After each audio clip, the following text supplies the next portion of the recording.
El escritor necesita una pluma, el pintor un pincel y el cineasta todo un ejército. Orson Welles. Cine Club, UDC Radio, el análisis del séptimo arte. Conducido por Ricardo Chicagelis.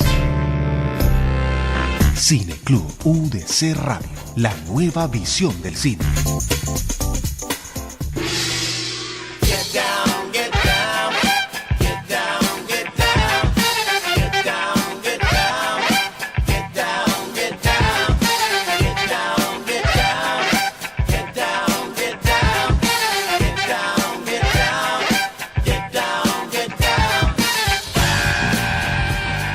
Una vez más, muy buenas tardes, queridas amigos, amantes del cine. Aquí les habla su profesor Ricardo Chica de la Universidad de Cartagena y este es el programa Cine Club UDC Radio.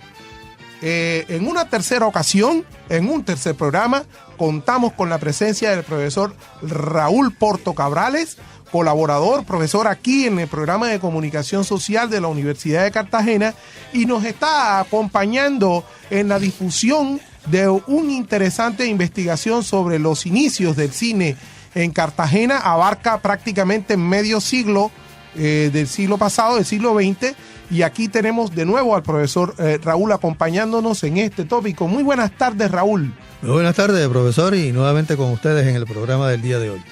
Bien, en esta ocasión vamos a prestar especial atención a dos grandes aspectos, además de los que se vayan presentando, como es la filmación de las películas en Cartagena.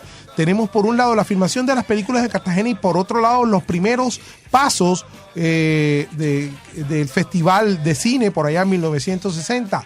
Pero resulta, Raúl, que la filmación, Cartagena siempre ha estado vinculada pues a la producción, a la captura de imágenes, a la filmación de películas prácticamente desde los inicios. Ya en el segundo programa, por ejemplo, nos dimos a la tarea de hablar de los hermanos Di Domenico, de Belisario Díaz, estuvimos hablando, y por supuesto hay que señalar el papel tan importante del noticiero nacional de cine de la mano de los hermanos Acevedo. Y Cartagena siempre ha formado parte del imaginario fílmico aquí en Colombia. Sin embargo, vale la pena destacar unas películas que tú tienes señaladas acá, Raúl, como fue una que produjo el que fue presidente de Colombia en los 70, Alfonso López Michelsen, y por otro lado otra película muy muy famosa que tuvo la participación de la princesa de Mónaco, Grace Kelly. Exactamente, Ricardo. Pero fíjate que antes de esto, ya en el año de 1916, Belisario Díaz se puede decir que había hecho el primer intento de un documental filmado totalmente en Cartagena. Lástima que ese material no existe porque se quemó en el incendio que hablábamos en el primer programa y donde se perdieron todas las películas que tenía Belisario. Y ese documental pues prácticamente nadie lo conoce. Sí, ya a inicios de la década de los años 50, Cartagena va a ingresar en lo que va a ser escenario de películas, y por ejemplo se va a rodar la película esta de Llamas contra el viento, que fue una película que la verdad no tuvo mucho recorrido, y luego sí una que sí fue internacional como Fuego Verde, donde apareció Grace Kelly. Eso van a ser los pasos iniciales de Cartagena en la parte esta de ser escenario para el rodaje de películas, que luego van a pasar muchos años hasta que a finales de los 60 es cuando ya Cartagena se va a meter de lleno en esto, con Quemada, con el Estofado a la Caribe y toda esa serie de películas que se comenzaron a rodar. Este es un hecho interesante en el aspecto del cine en Cartagena, porque ya pone a la ciudad en el ámbito mundial y va mostrando sus ambientes, va mostrando sus paisajes, y ya los productores de cine van a pensar en ella en el futuro.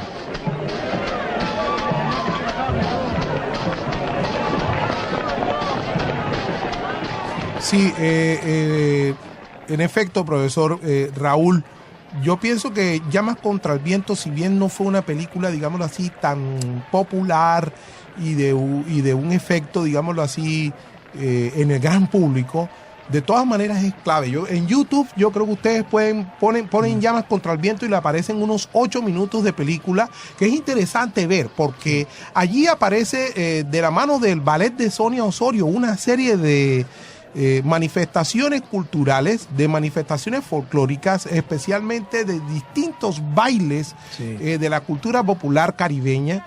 Van a encontrar sobre todo disfraces y van a encontrar una serie de atuendos de personajes, van a encontrar también una serie de coreografías dentro del marco de un carnaval ficticio que aparece en la película.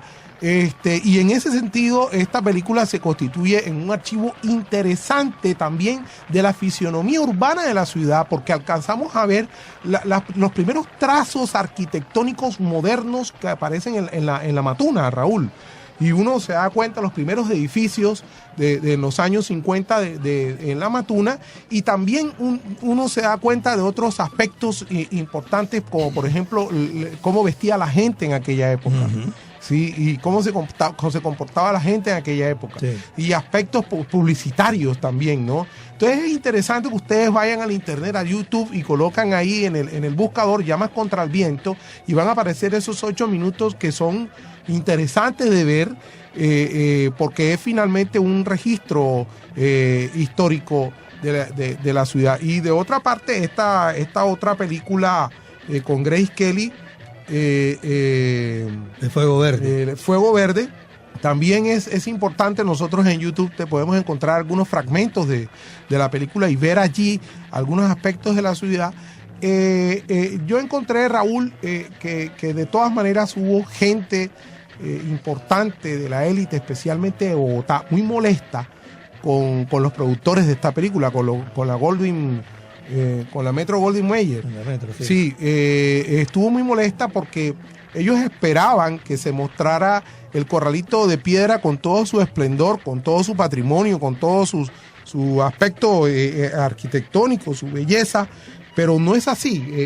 Realmente la ciudad termina ambientada como que en un escenario selvático y como que muy primitivo, y lleno de salvajismo, y estas personas, especialmente del gobierno de la época, que era un gobierno militar, se queja fuertemente en la prensa porque ellos querían proyectar una imagen más moderna y una imagen mucho más consecuente con los avances, ¿verdad? Y no en ese trópico primitivo. Sí. Eso creo que vale la pena destacarlo, pero lo fundamental es lo que tú estabas señalando hace un rato, y tiene que ver con que Cartagena ya comienza a tener un lugar importante en todo este material de imágenes, en todo este material fílmico.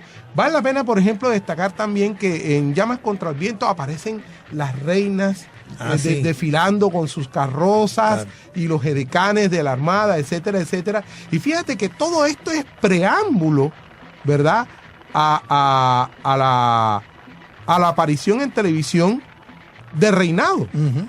De Reinado. Todo esto, desde entonces ya se puede hacer un seguimiento, ¿verdad?, de la asociación entre Reinado Nacional de Belleza y Cartagena.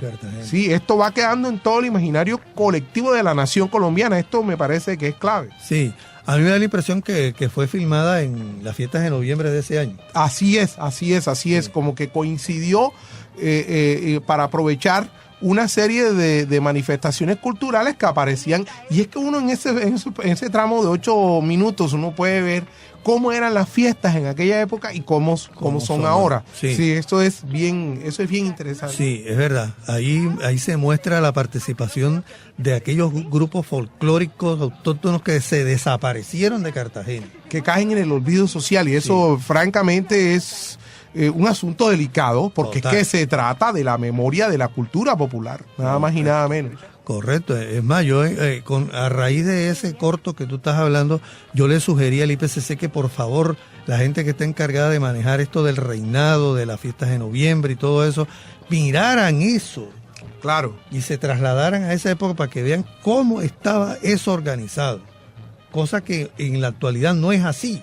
Sí, Las fiestas nuestras pasaron ahí en un segundo plano. Bueno, ese no es tema de esto, pero esa película nos muestra lo que se hacía. Claro. En aquel entonces. Ya pasamos a un plano bien interesante, Raúl, porque ya es el cine visto como un archivo histórico, ¿no? Claro. Como un documento histórico. Claro, mire, estamos hablando de hace 60 años. Claro. Y nos muestra pues que la participación del mismo pueblo en esto, caramba, el pueblo se integraba a estas cosas, cosa que se perdió. Sí. Entonces esas dos películas son el inicio, digamos, de la presencia de Cartagena ya a futuro de la producción de nuevas películas. Sí, así es. Se trata entonces de dos películas básicamente de corte industrial. Sí. Es decir, no para esto vale la pena señalar que la producción fílmica en nuestro país, después de los años 20, prácticamente quedó en cero. No se produjo película en nuestro país porque ese tampoco era el interés de los grandes inversionistas. Ellos más bien encontraron un mejor negocio en la exhibición y en la circulación de películas. La producción siempre se trajo de otras cinematografías extranjeras. Hasta que en efecto, como muy bien señalas, Raúl, aparecen estas películas que toman a Cartagena como escenario. Sí. Y allí hay un estímulo, ¿no? Esto agita de alguna u otra manera los intereses que se tiene por proyectar a Cartagena en tanto su imagen, especialmente lo que tiene que ver con el turismo. Por eso es que la aparición del Festival de Cine tiene una motivación turística. Claro. Y esto es clave. O sea, si queremos hablar de la génesis del Festival de Cine, sí, tenemos que don Víctor Nieto encontró, digámoslo así, un punto de confluencia de una serie de intereses y también de manifestaciones, porque por un lado está el interés cultural y artístico que supone el mismo cine, por otro lado está el crecimiento urbanístico de la ciudad, y él ya había tenido esta iniciativa del Cine Miramar con este formato, y por otro lado está el interés por promover a Cartagena como destino turístico, y ahí él toma como referencia a Punta del Este en Uruguay. Exactamente. Ahí se inicia el proceso del festival, que ya en el año 56 ya se estaba hablando de eso, ya se estaban haciendo los primeros contactos, se hace hasta la primera junta directiva, se formaliza, pero se presentó el cambio de gobierno. La caída del gobierno de Rojas Pinilla atrasa el proyecto. Y entonces van a pasar varios años hasta que se revive nuevamente en el año 59 y se vuelve a hablar de Festival de Cine. Aquí en esto del Festival de Cine es importante, caramba, hacer mención de un personaje que fue clave en que se hubieran iniciado los contactos y la organización en firme, que fue el señor Ernesto Carlos Martelo, el famoso Bebé Martelo. Ese fue el tipo que puso los primeros puntos para que el festival despegara. Por eso cuando se inicia ya esta organización, se trae a presente la idea que se había manejado en los años anteriores. El Bebé Martelo que fue el primer director de la oficina de turismo en Colombia, la empresa colombiana de turismo, y él le da ese empujón y apoya lo que Víctor Nieto y otros estaban haciendo en Cartagena.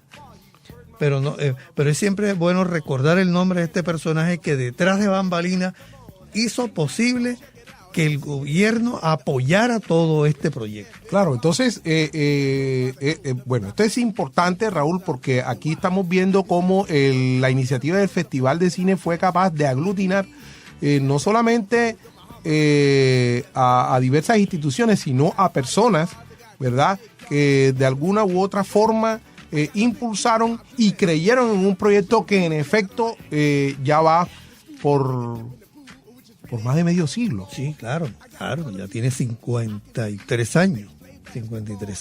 Este festival, como tú lo dices, va a servir prácticamente de trampolín para promocionar a Cartagena en el aspecto turístico, porque esa es la clave. Y bueno, y arranca el festival el primero en el año 1960, y en aquel entonces el fuerte del festival era traer las principales figuras del cine internacional. Ese fue el fuerte. Mostrar figuras, traer. Y las películas era una cosa más que secundaria. O sea, el éxito del festival no dependía de las películas, sino era de las figuras que se traían. Claro. Ya la idea de la competencia es un asunto posterior. Claro. Y así pues comenzamos a ver desde 1960 el primer festival, que arranca con el Teatro Cartagena como sitio clave de todo esto, pero fíjate que desde entonces se le va a dar una connotación popular, y a la vez que el Teatro Cartagena presentaba las películas en premier, las repetían en el Teatro Padilla para otro público que no podía pagar la entrada en el Cartagena. Bueno, esto es muy importante. Esto es muy importante, y también vale la pena destacar al Teatro Cartagena como un escenario que ya comenzó a hacerse famoso fuera de la ciudad, porque es que el Teatro Cartagena era un escenario en donde se hacía la coronación de Reinado Nacional de Belleza, sí, en donde apareció y se hacían las premier, como bien señalas, del Festival de Cine, y aparecían y ocurrieron otras presentaciones especiales. Por ejemplo, yo recuerdo haber visto la llegada de Josephine Baker en los años 50, y se presenta ahí en el Teatro Cartagena. Y también había un festival internacional de música clásica. Claro, promovido por ProArte Musical. Exactamente, sí. Que ellos se presentaron muchas veces en el Teatro Heredia. Sí. Pero en virtud de que lamentablemente en aquella época el Teatro Heredia tenía problemas con su planta física por falta de mantenimiento, etcétera, la aparición del Teatro Cartagena, su rediseño arquitectónico, las butacas que en aquella época eran muy cómodas, etcétera, y por supuesto la oferta de aire acondicionado, todo esto proyectó al Teatro Heredia como un escenario que iba mucho más allá del cine, y que además ya era conocido prácticamente en todo Colombia. Correcto. Entonces ahí va a ser el gran escenario, pero fíjate que se articula con el Padilla. Sí, así es. Padilla. Como quiera que sea, que ambos cines siempre fueron de la misma empresa, ¿no? El Cine Colombia. Correcto. Entonces ahí va a ocurrir ese fenómeno, y mientras que en el Cartagena tú pagabas 25 pesos, que eran los precios de ver una película, para ese entonces yo creo que era casi inaccesible para muchos bolsillos, en el Padilla se pagaba 1.50. Y veías $1.50. Sí, y veías la misma película. Claro. La única diferencia era el aire acondicionado. Claro.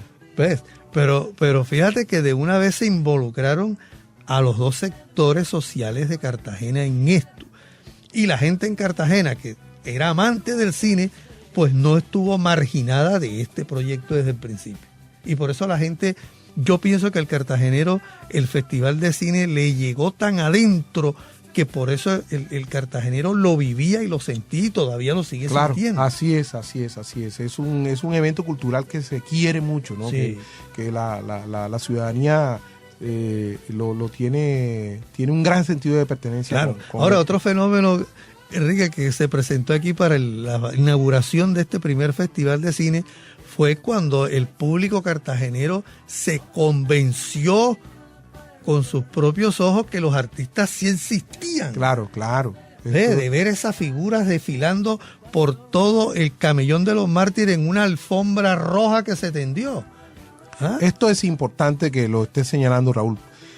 Pero para matizar y de alguna u otra manera, digámoslo así, ambientar y sensibilizar el dato que está dando Raúl, hay que tener muy en cuenta, especialmente, querida audiencia, que en aquella época no existía internet, que no había televisión. Bueno, ya la televisión en Colombia llegó en el 54, pero no estaba masificada. Y en Cartagena no la había. Menos, prácticamente. Y no había en el año 60. No existía. En este momento nosotros estamos rodeados de pantalla. La pantalla del teléfono inteligente, la pantalla del iPod, la pantalla de televisor, muchas pantallas. Pero es que en aquella época la única pantalla y prácticamente la oportunidad privilegiada de contactarnos con el resto del mundo era el cine. Entonces, ¿qué pasa? Que sencillamente ver a un actor, a una actriz de cine, a este Olimpo de estrellas, ¿verdad?, en una pantalla gigante, ¿verdad? Tú solamente los concebías ahí, en el marco de la pantalla. Verlos de carne y hueso, caminando por el camellón de los mártires por una alfombra roja, como señala Raúl, era otra dimensión, era básicamente como si los ángeles bajaran del cielo. Claro, eso para el cartagenero de esa época, eso fue algo contundente y se convencieron que era verdad. Y ahí hay otro hecho interesante, que cuando se hace este primer festival, esto se matizó con música.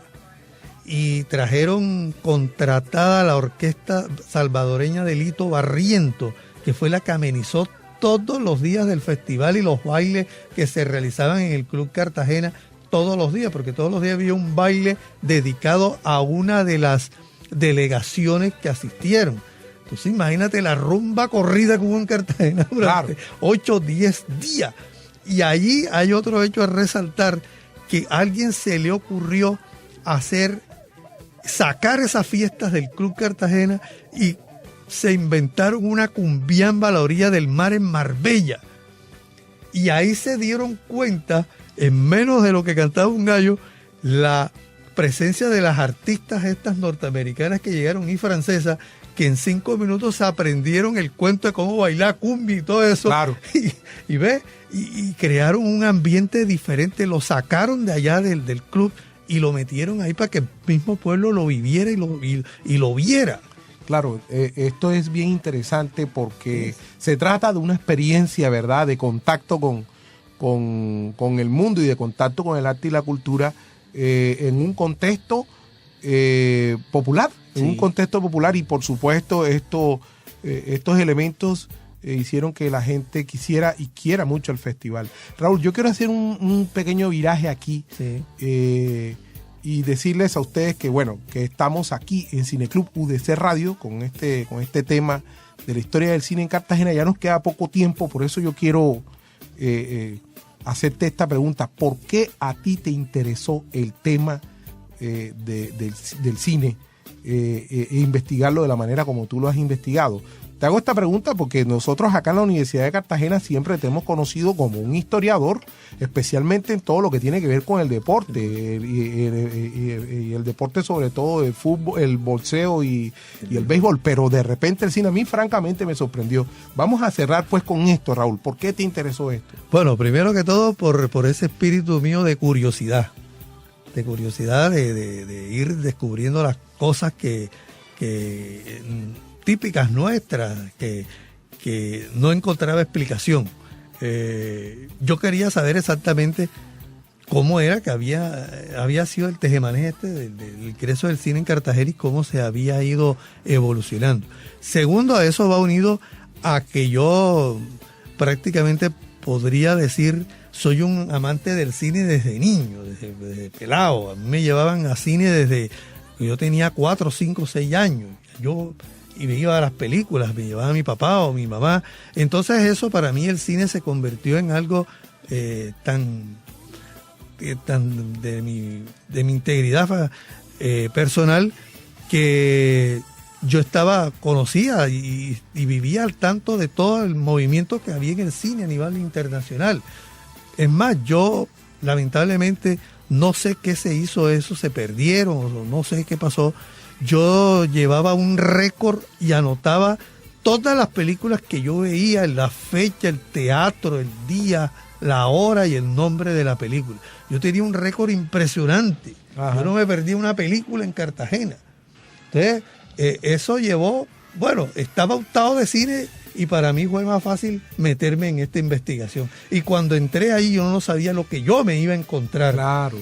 O sea, por un lado, la proximidad, la experiencia que tú has tenido como cartagenero. Correcto. Con el cine, eso en un lado. Y está el otro aspecto, que es que te encontraste con elementos insospechados. Exacto, y entonces con ese espíritu de investigación que yo siempre he aplicado en todos estos trabajos que he realizado, pues no me costó mucho trabajo meterme en esto, que poco a poco, cuando iba descubriendo cosas, me llevaban más a fondo y seguía más. Y en ese sentido, Raúl, ¿qué fuentes usaste? ¿Qué fuentes, a qué archivos acudiste? No, danos una referencia muy general, porque realmente nos quedan muy poquitos minutos. Bueno, no, aquí tengo una bibliografía que yo consulté y sobre todo la prensa de Cartagena. La prensa es clave, ¿no? La prensa es clave, es fundamental, porque muy poca gente se dedicó a escribir sobre esto, básicamente el cine en Cartagena, los espacios documentales. Eso me llevó a Bogotá, Barranquilla,